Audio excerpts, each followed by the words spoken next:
Euphoria Season 2 was a season of television that was just drowning in endless controversy. And the main sort of contention that people had and the issue that people had with the show was just how sexually explicit it was, as well as how much trauma it put these young characters through. And it seems like Sam Levinson has gone away with the team at HBO and gone, I don't want to change any of that, but I want to keep making television. And it seems like they just went, all right, instead of high school people, we'll make it about famous people. And now Sam Levinson and The Weeknd are giving us The Idol. He's brainwashed her. I promise you, there's a new Jocelyn coming. All right.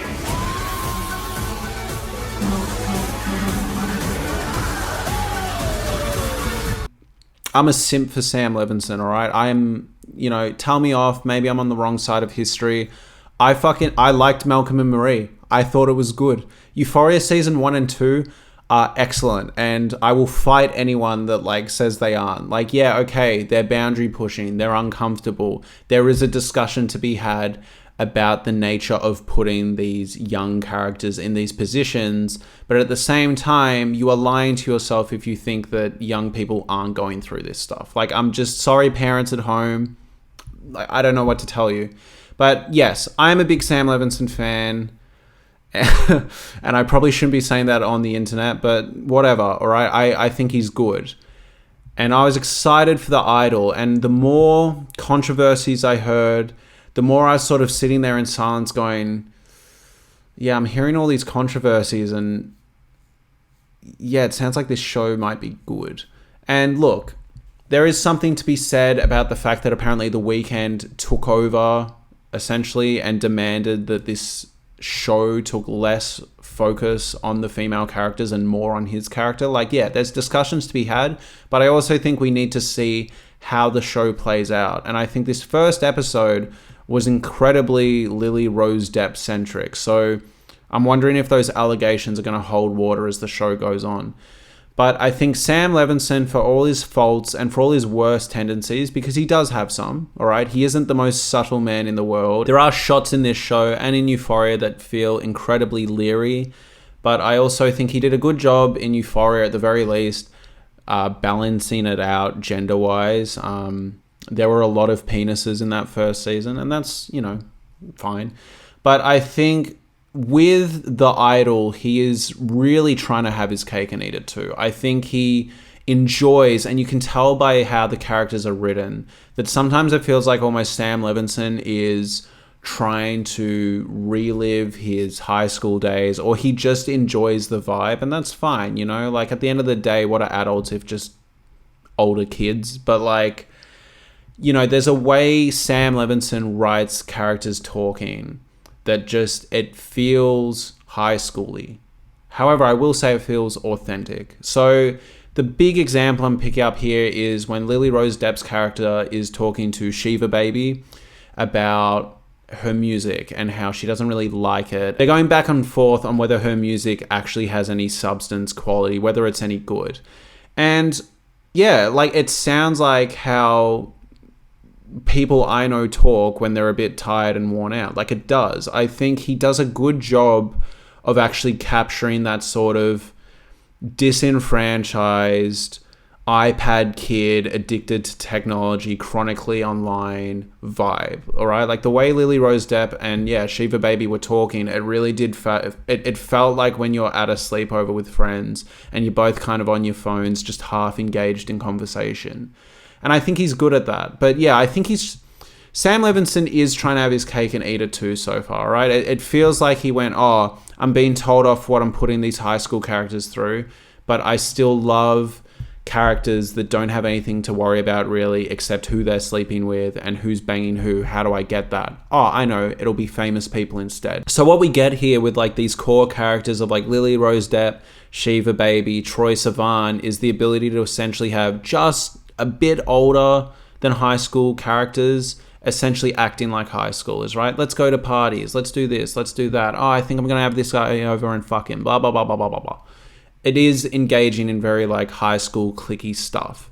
So yeah, and it's like, I see you, Sam Levinson. I know what you're doing. But in saying that, I think there is something deeper going on so far, because if you watch the Cannes interview with The Weeknd and Lily Rose Depp and like the entire cast, there are a few things to note. One, the entire cast is like really proud of the work they've done, which makes me think that this season is going to get, at the very least, pretty good. You were in tears. I mean, this was very, very touching. So, question for all of you. What was the feeling at this moment? It's the biggest dream come true. I think we were all very overwhelmed and moved by the response. And I second that. This project and these people mean everything to me, and we really have become like a family. And so to be here all together celebrating something that means so much to all of us was like just couldn't have been more special. So thank you for your merveilleux accueil. I would look at them and be like these guys crying. I mean, I can never cry in front of all these people. And then, of course, once I looked at Sam and Lily, I fell apart. But on top of that, like, The Weeknd has actually talked about the fact that he is trying to show what he has seen happen to pop stars and what he has also endured in the pop industry. And I think it's a really interesting idea for The Weeknd to play sort of a character that is putting on Lily Rose Depp the stuff he has experienced. I think that's a cool idea, all right? Maybe it's a little fucked up and, like, masochistic. It's cool, though, all right? And I also think the idea that The Weeknd is essentially sort of embodying a version of him we haven't seen since his early music is also an interesting idea. It's pretty well known that as The Weeknd has got more popular, he's also softened out in terms of how sexually explicit his music actually is. And I think here it feels like he's very much leaning into that pre-50 Shades of Grey era blow-up he had, where a lot of his music was detailing like toxic love and the sex that comes with that. So I think here The Weeknd is sort of simultaneously leaning into an idea of himself that he used to present, but as he also said in Cannes, he's talking about the idea that he's also trying to play a character that represents the worst of what he's experienced being a pop star and what he's been subjected to.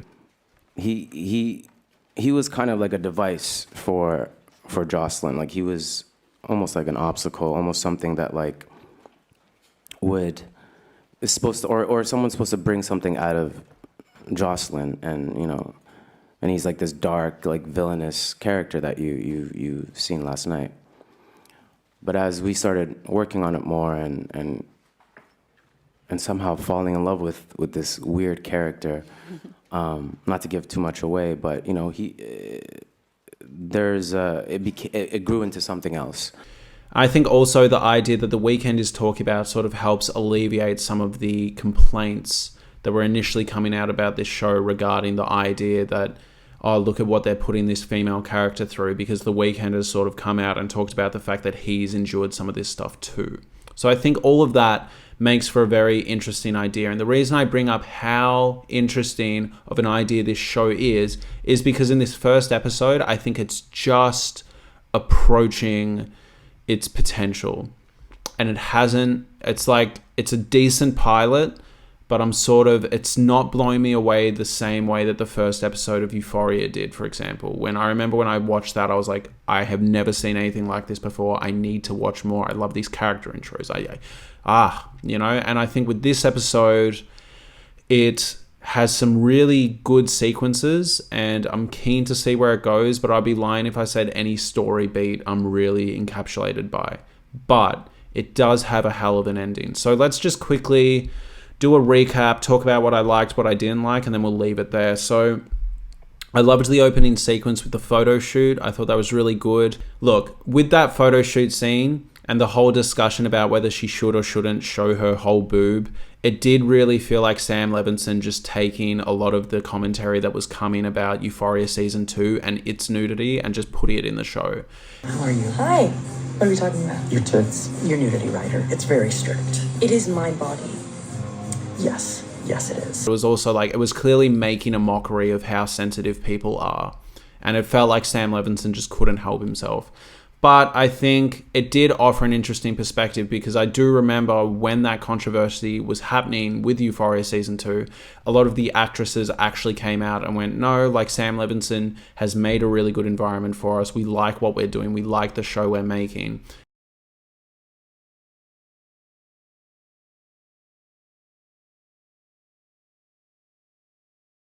And so that very much felt like what Lily Rose Depp was saying when she was like, well, it's my body, I want to do this, so on and so forth.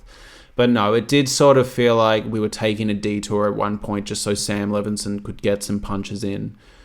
Whatever, though. I did enjoy the character being locked away in the bathroom and the guy getting paid a couple $1,000s to like do that.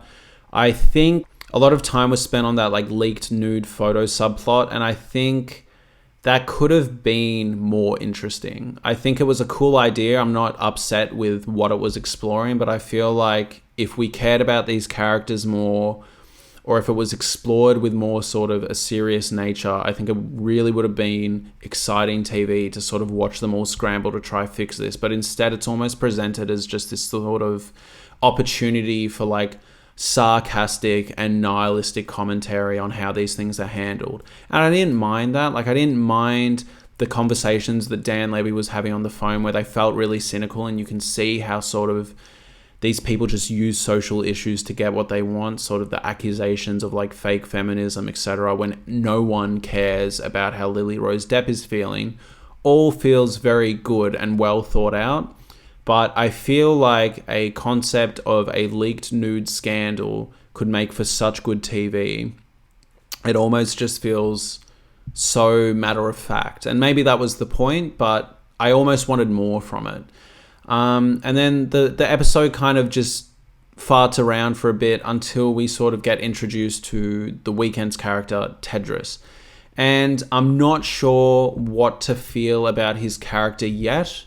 And I'm also not sure what to feel about his performance. I think it's really cool to see The Weeknd like doing more than just his music videos. He's notoriously been very quiet in real life. It's hard to get clips of him talking and know what his personality is like. So it's cool to like see him and with such like a powerful big role. I think his introduction isn't meeting what the show expects us to like view him as. I think his introduction when he comes to her house is way more what I thought was being pitched initially, which was the idea that he's this cult leader and he's this like larger than life figure that she sees as almost a god.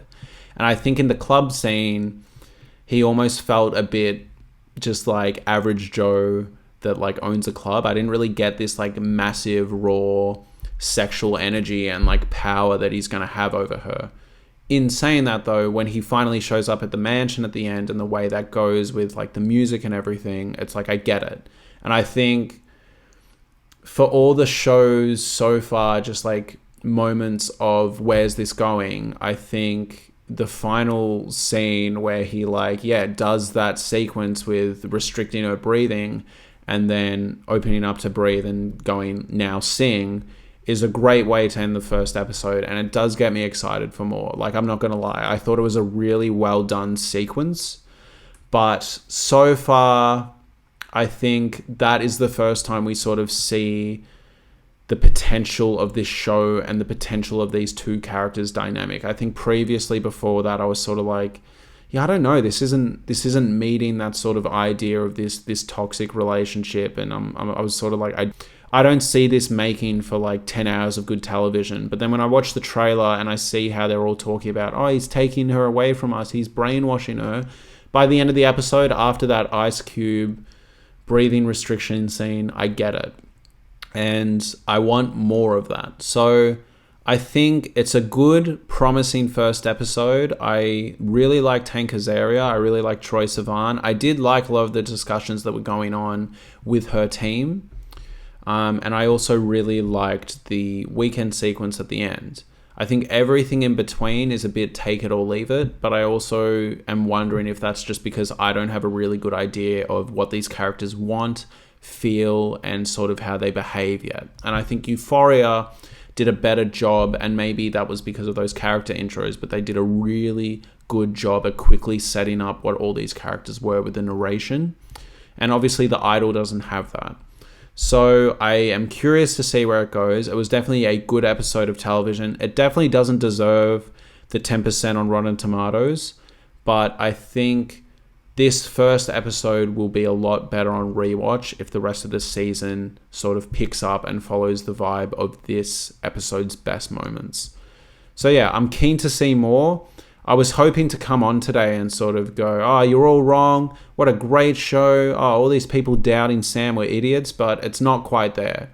So far, it's just a pretty solid start. And I guess how I feel about the show will need to be informed by how the rest of the show actually goes. I wish I had more to say. Like, I wish this could be like a 25-minute, just, oh, this was so good and this was so exciting. I can't wait to see where this goes. But so far, it was, aside from like the nude photo leak, it just felt like there wasn't too much going on to this episode aside from the introduction of the weekend. And I guess I just want to see more of how her team feels and how they work, and also what Lily Rose Depp wants. And I think we'll see more of that. So I'm reserving judgment so far. I think it was a really solid start. I'm hoping as the show continues, it feels even better due to maybe what we know about the characters and what it was setting up. So yeah, so far, pretty good. I'm keen for more.